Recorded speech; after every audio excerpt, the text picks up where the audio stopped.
गांव छोटा नगर अपने नाम के हिसाब से छोटा ही था। बस 30-40 घर, 2 चाय की दुकानें, एक सरकारी स्कूल और एक बबन नाम का आदमी जो गांव में सबसे ज्यादा मशहूर था। पर अक्ल के लिए नहीं, अपनी अजीब हरकतों के लिए। बबन का मानना था कि दुनिया में कुछ भी नामुमकिन नहीं होता, बस दिल से कोशिश करनी चाहिए। एक बार उसने घोड़े के कान में गाना गाकर कहा था, अब तू भी गाना सीख ले। और जब घोड़ा कुछ नहीं बोला तो उसने कहा, शायद इसकी सुरताल गड़बड़ है। एक दिन बबन सुबह सुबह बाजार गया। वहां उसने देखा एक बाबा फटा हुआ कुर्ता पहने, सिर पर लाल टोपी लगाए, जोर जोर से चिल्ला रहे थे, आओ भाई आओ, बोलने वाली मुर्गी, साक्षात चमत्कार, जो बोले राम राम, जो गाए जय श्री राम। लोग हंस रहे थे, लेकिन बबन की आंखों में चमक आ गई। वो बाबा के पास गया और बोला, बाबा सच में बोलती है क्या? बाबा ने रहस्यमयी अंदाज में कहा, बिल्कुल बोलती है, लेकिन केवल समझदार लोगों के सामने। बबन ने तुरंत पर्स निकाला और बिना कुछ पूछे 300 रुपए में मुर्गी खरीद ली। बाबा ने जाते जाते कहा, इससे प्यार से बात करना, वरना ये बोलना बंद कर देगी। घर आते ही बबन ने मुर्गी को चौकी पर बिठाया और बोला, अब सुन प्यारी मुर्गी, बोलो राम राम। मुर्गी ने गर्दन टेढ़ी की और बस गुटर्रा गून बोली। बबन बोला, ठीक है, शुरुआत तो हुई।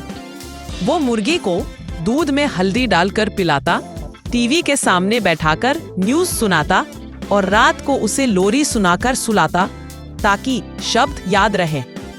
गांव वाले कहते, बबन पागल हो गया है, अब मुर्गी को भी पढ़ा रहा है। लेकिन बबन अपनी दुनिया में मस्त था।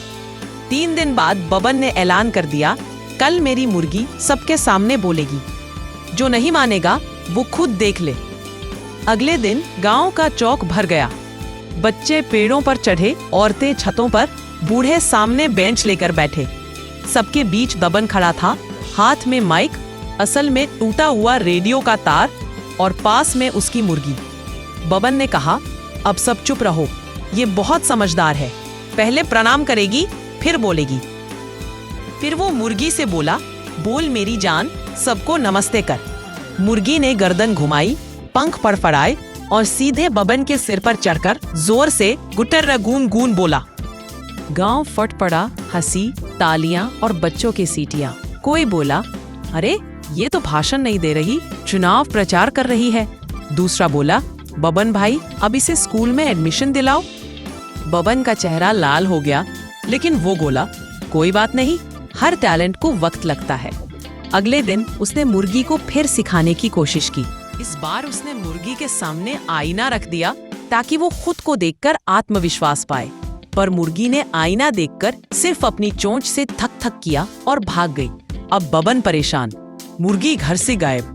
वो पूरे गांव में ढूंढता रहा, कुएं के पास, स्कूल के पीछे, यहाँ तक कि मंदिर के घंटों के नीचे तक। 3 दिन बाद बबन ने देखा, वही बाबा फिर बाजार में खड़े हैं, वही टोपी, वही झोला और वही मुर्गी। अब बाबा चिल्ला रहे थे, नई तकनीक वाली बोलने वाली मुर्गी, जो बोले जय भारत। बबन गुस्से से पहुंच गया, अरे बाबा ये तो मेरी मुर्गी है। बाबा मुस्कुराए और बोले, बेटा ये मुर्गी किसी की नहीं, सबकी है।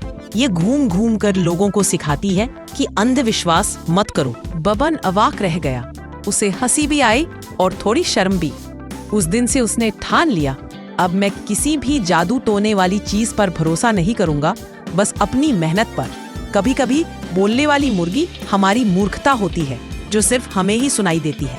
और अगर कोई चीज बहुत चमत्कारी लगे तो समझ लो उसमें बाबा का बिजनेस छिपा है।